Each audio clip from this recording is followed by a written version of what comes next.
بسم اللہ الرحمن الرحیم۔ الصلاۃ والسلام علیکہ یا رسول اللہ صلی اللہ علیہ وآلہ وسلم۔ حضرت سیدہ فاطمہ کے آنسو۔ حضرت حسنین کی والدہ محترمہ اور رسول خدا صلی اللہ علیہ وآلہ وسلم کی سب سے چھوٹی صاحبزادی حضرت فاطمہ زہرا کی ولادت بعثت نبوی سے تقریباً 5 سال پہلے اس وقت ہوئی جب کعبہ مکرمہ کی تعمیر نو ہو رہی تھی۔ اسی تعمیر کے موقع پر حضور اکرم صلی اللہ علیہ وآلہ وسلم نے نہایت ہی خوش تدبیری کے ساتھ سنگ اسود کو اس کی جگہ رکھ کر باہمی جنگ کے بہت بڑے خطرے کو ٹالا تھا، اور آپ کی اس حسن تدبیر نے عرب کے تمام قبائل کے دلوں میں آپ کی عظمت و احترام میں اضافہ کر دیا تھا۔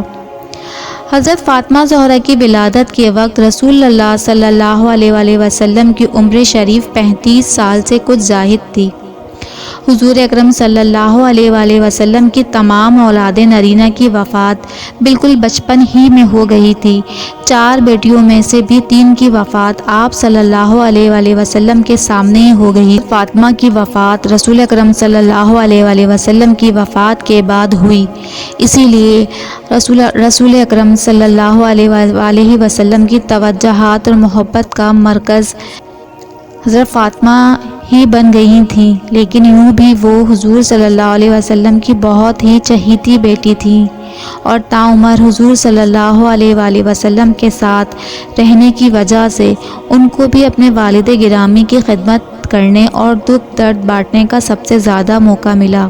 حضرت فاطمہ جس وقت چلتی تو آپ کی چال ڈھال رسول اللہ صلی اللہ علیہ وسلم کے بالکل مشابہ ہوتی۔ حضرت عائشہ صدیقہ کی روایت ہے کہ میں نے اٹھتے بیٹھتے اور عادت و اعتبار میں حضرت فاطمہ سے زیادہ کسی کو رسول اللہ صلی اللہ علیہ وآلہ وسلم سے مشابہ نہیں دیکھا۔ بی بی فاطمہ زہرا فرماتی ہیں، میرے بابا جب بھی ہمارے گھر آتے تو دروازے پر دستک دیتے اور آواز دیا کرتے تھے، اے اہل بیت تم پر سلام ہو، کیا میں گھر میں داخل ہو جاؤں؟ اور میں جواب میں کہتی تھی، اے رسول خدا صلی اللہ علیہ وآلہ وسلم آپ پر بھی سلام ہو بابا جان، تشریف لے آئیے۔ حضور اقدس صلی اللہ علیہ وآلہ وسلم ایک مرتبہ سفر غزوہ سے واپس تشریف لائے۔ آپ نے مسجد میں جا کر 2 رکعت نماز پڑھی، اور آپ کو یہ بات پسند تھی کہ سفر سے واپسی پر پہلے مسجد میں جائیں اور اسی میں 2 رکعت نماز پڑھیں، پھر حضرت فاطمہ کے گھر جائیں اور اس کے بعد اپنی ازواج محترات کے گھروں میں جائیں۔ چنانچہ ایک مرتبہ سفر سے واپس تشریف لائے اور اپنی ازواج محترات کے گھروں سے پہلے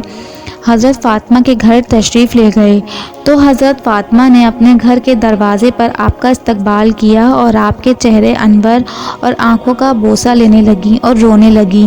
تو حضور صلی اللہ علیہ وآلہ وسلم نے استغفار فرمایا